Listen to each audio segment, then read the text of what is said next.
क्या आपने कभी रन, गो, कम, कैच, जंप ऐसे वर्ड सुने हैं? बिल्कुल जी हाँ, ऑफकोर्स मैं डेफिनेटली कह सकता हूँ कि आपने ये वर्ड सुने भी होंगे और आपने अपने दोस्तों से, अपने फ्रेंड्स में, अपने फैमिली में, अपने भाई से कहे भी होंगे गाइज। सो गाइज, क्या आपको पता है कि ये जो वर्ड्स है, ये जो वर्ड्स कौन से सेंटेंस में आते हैं या फिर कौन से सेंटेंस में इसको हम कहे जा सकते हैं? तो गाइज, यही आज हम देखने वाले हैं। सो ये जो वर्ड्स है, ये जो सेंटेंसेस हैं, इसको कहते हैं इम्पेरेटिव सेंटेंसेस। इसको क्या कहते हैं? Imperative sentences. जी हाँ गाइज, बिल्कुल सही देखा आपने। और आज हम देखने वाले हैं इम्पेरेटिव सेंटेंस। ओके, एकदम सिंपल सा है गाइज, एकदम लिटल छोटा सा वीडियो है। छोटे से वीडियो में मैं आपको व्हाट इज इम्पेरेटिव सेंटेंस की डेफिनेशन क्या है और उसके सम एग्जाम्पल्स मैं आपको इस वीडियो में आपको समझा के बताने वाला हूँ गाइज। सो बने रहिए मेरे साथ मेरे वीडियो में लास्ट तक।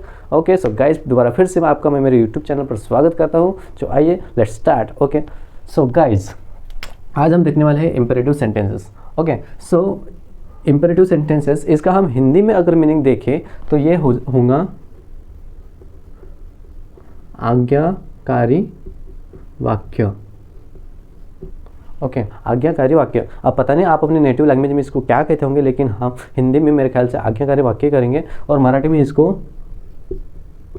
आज्ञाधारी वाक्य कहेंगे। मतलब ऐसे सेंटेंसेस जो आज्ञा का निर्देश देते हैं, एक आज्ञा, ठीक है। जैसे गुरु अपने शिष्यों को कुछ आज्ञा देते हैं, बेटा नमस्कार करो, बेटा ये करो, बेटा वो करो, कुछ भी कहना हो, ऐसे जो आज्ञा देने वाले सेंटेंसेस है वो उसको कहते हैं imperative sentences guys.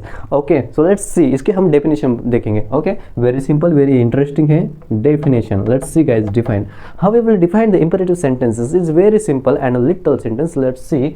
So guys, imperative sentence to express some order, request, advice and prohibition. Okay, imperative sentence can be used to express some order. अगर हमें कोई ऑर्डर एक्सप्रेस करना है तब हम इम्पेरेटिव सेंटेंस यूज करेंगे। सेकेंड, अगर हमें कुछ रिक्वेस्ट करना है तब हम इम्पेरेटिव सेंटेंस का यूज करेंगे। हमें कुछ एडवाइसेस देना है तब हम इम्पेरेटिव सेंटेंस का यूज करेंगे। And last one is prohibition. इस प्रोहिबिशन के एक्सप्रेस करने के लिए भी हम इम्पेरेटिव सेंटेंस को का यूज करेंगे। क्या? Order, request, advices and prohibition. तो आप बताइए गाइज, क्या आपने कभी किसी पे ऑर्डर नहीं मारा? मारा होंगे कि नहीं? क्या आपने कभी किसी से रिक्वेस्ट नहीं की? किसी चीज़ के लिए, किसी हेल्प के लिए, किसी काम के लिए रिक्वेस्ट तो किए होंगे ना? हाँ। और नेक्स्ट इज एडवाइस। आपने किसी को एडवाइस भी किया होगा, ऐसा मत कर, ऐसा मत कर, क्या होगा कि नहीं? हाँ। और last one is prohibition.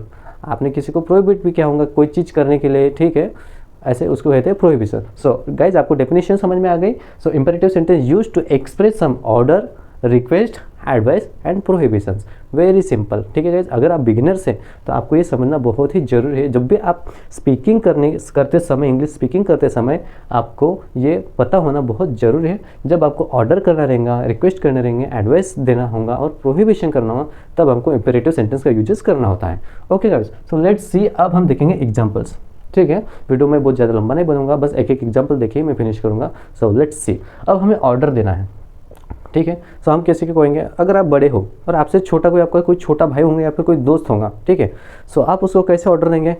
Come on, go, sit, ऐसे ऑर्डर देंगे ना, ऐसा come on, come on, hey come on, come on Sudhir, come on Akshay, like that. Okay, advice. हमारे आजू बाजू में बहुत सारे ऐसे लोग हमें एडवाइस देने वाले मिलते हैं गाइज। आपको पता होगा एडवाइसेस के बहुत सारे सेंटेंस आपको पता होगा, ऐसा मत कर, वैसा मत कर, ऐसा है ना। बहुत सारे लोग मिलते हैं एडवाइस देने वाले। जैसे हेल्प द पुअर, मैंने यहाँ पे सेंटेंस लिखा हेल्प द पुअर। ओके, मतलब जो गरीब है उनको क्या करो?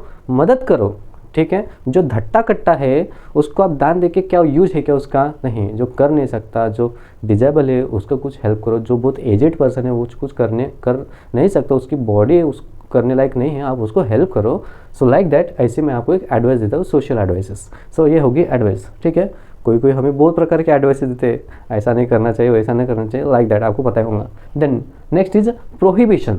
प्रोहिबिशन मतलब हम किसी को कोई चीज़, कोई वर्क या फिर कोई कुछ भी करने के लिए हम मना कर देते हैं, ठीक है।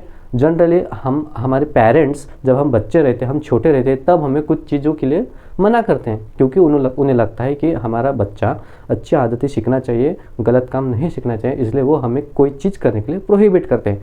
फॉर एग्जांपल, हमारा हाउस अगर किसी हाईवे के बाजू में है और हम बचपन में अगर हाईवे के ऊपर गलती से खेलने के लिए अगर चले भी गए, तो हमारे मम्मी पापा हमें प्रोहिबिट करते वहाँ जाने के लिए कि आप वहाँ पे मत जाओ, वहाँ जाके मत खेलो, एक्सीडेंट होने का डर रहता है, उनको डर रहता है। लेकिन ये बात हमें नहीं पता होती, लेकिन उनको सब चीज़ें पता होती हैं कि बच्चा गलती से किसी गाड़ी के टक्कर या फिर एक्सीडेंट हो सकता है, उसकी जान जा सकती है, इसलिए वो हमें प्रोहिबिट करते हैं। क्या गाइज, आपने कभी साइकिल का चक्का घुमाया है बचपन में? मैंने तो घुमाया था। क्या आपने घुमाया है? अगर घुमाया होगा तो कमेंट कीजिए, ठीक है। And then request. अब रिक्वेस्ट कैसा है, देखिए मैंने यहाँ पे सेंटेंस लिखा, have a cup of tea please. अगर हम किसी मेहमान के घर गए तो वो हमें रिक्वेस्ट करते हैं, पोहा मांडू का, पोहा पोहा बनो क्या, आलू पाव पता है आपको, चाय बनो का, चाय पियेंगे आप?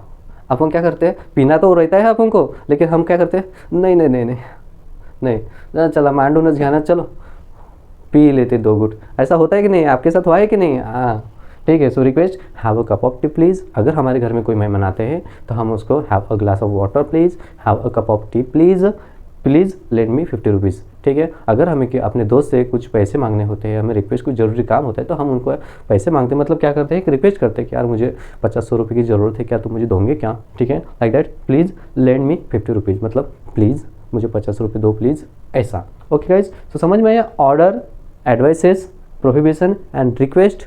ओके, सो ऐसे जो सेंटेंसेस है आपको डेली यूजेस में आते ही है हमारे, तो आपको ये ध्यान में रखना बहुत ही इंपॉर्टेंट है गाइज, ठीक है। आपको इतना समझ में आ गया, डेफिनेशन क्या है, to express some order, request, advice and prohibition and order, advice, इसके हमने सेंटेंसेस देखे।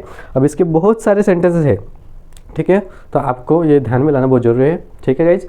कैसे लगे आपको ये छोटी सी वीडियो? मैंने आपको अच्छे से थोड़ा फनी लैंग्वेज में आपको समझाने का प्रयास किया हूँ। अगर आपको पसंद आया होगा तो प्लीज़ मेरा वीडियो को लाइक कीजिए और प्लीज़ गाइज सब्सक्राइब कीजिए। आपके सब्सक्राइब की मुझे बहुत ही ज़रूरत है, तभी तो मेरा चैनल आगे बढ़ पाएंगा ना गाइज, ठीक है। जैसे आप दूसरे यूट्यूबर्स को, दूसरे टीचर्स को आप सपोर्ट करते हैं, उतने तो बड़े बड़े हम टीचर है नहीं, बट छोटे जीरो से हमने स्टार्ट किया है। तो गाइज आपका एक सब्सक्राइबर हमें एक अच्छी ऊँची उड़ान भरने के लिए हेल्प कर सकता है guys. So please subscribe my channel and comment कीजिए और बताइए मेरा पढ़ाया हुआ आपको समझ में आता है कि नहीं आता है। सो गाइज 1 मिनट में आपको एक चीज़ दिखाना चाहता हूँ।